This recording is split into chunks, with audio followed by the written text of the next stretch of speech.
Title: Triple Net Lease Explained, Why Landlords Love NNN.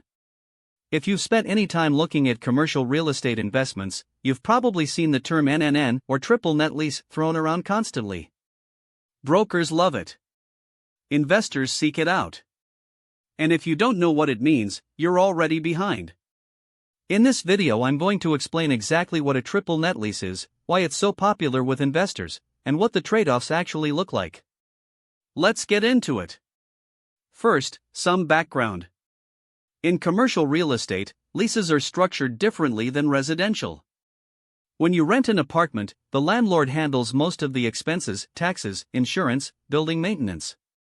You just pay rent and utilities. Commercial leases don't work that way. They exist on a spectrum depending on who pays what.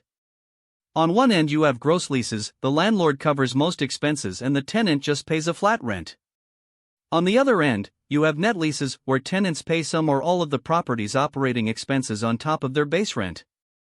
A triple net lease (NNN) is at the far end of that spectrum. The tenant pays three things on top of their base rent: property taxes, building insurance, and maintenance costs.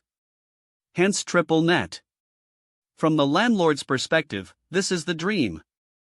With a triple net lease, the landlord's check every month is almost entirely passive. Property taxes go up? The tenant pays it. Insurance premium increases? The tenant pays it. The HVAC needs repair? Depending on the lease structure, the tenant handles it. The landlord's main job is to own the asset and collect rent. This is why NNN properties are among the most sought-after investments in commercial real estate. You'll see fast food restaurants, pharmacies, dollar stores, and gas stations frequently structured as NNN leases. Think McDonald's, Walgreens, Dollar General, 7-Eleven. These are tenants with strong corporate credit, long lease terms, often 10 to 20 years, and triple net obligations. For an investor, it functions almost like a bond. You buy the property, the tenant runs their business and pays all the expenses, and you receive a predictable check for the next 15 years. Now let's talk about the numbers. Because NNN properties are so desirable, they trade at low cap rates. A Walgreens with 15 years of NNN lease remaining might trade at a 5 or 5.5% cap rate. A McDonald's ground lease, where the investor owns the land but not the building, might trade at 3.5 to 4%. That means investors are willing to accept lower returns in exchange for the reliability and passivity of the income.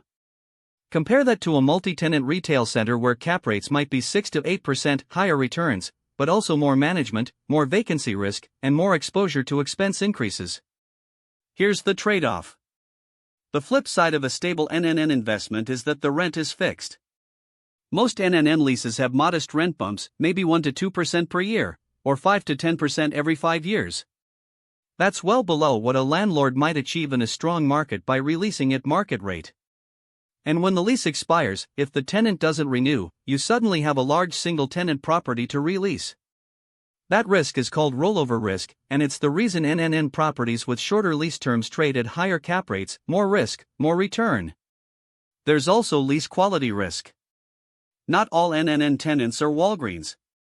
A local restaurant with an NNN lease is very different from a corporate-backed national tenant. The credit quality of the tenant is the investment when you're buying NNN. Here's the one sentence to remember: a triple net lease means the tenant pays taxes, insurance, and maintenance on top of rent, creating a highly passive income stream for the landlord. Investors pay a premium for that passivity, which is why NNN properties trade at lower cap rates than other asset types. Subscribe and I'll see you in the next one.